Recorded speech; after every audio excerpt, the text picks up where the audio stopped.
mo to ibalik. Di ako natutuwa.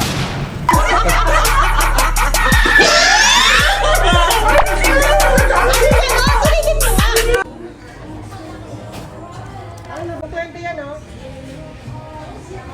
Ay.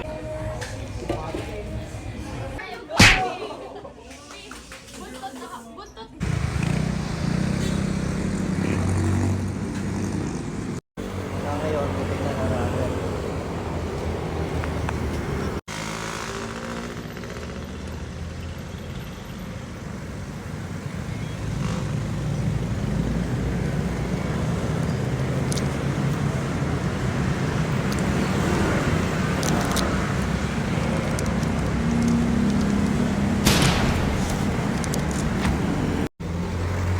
Kailangan ko to ibalik. Di ako natutuwa.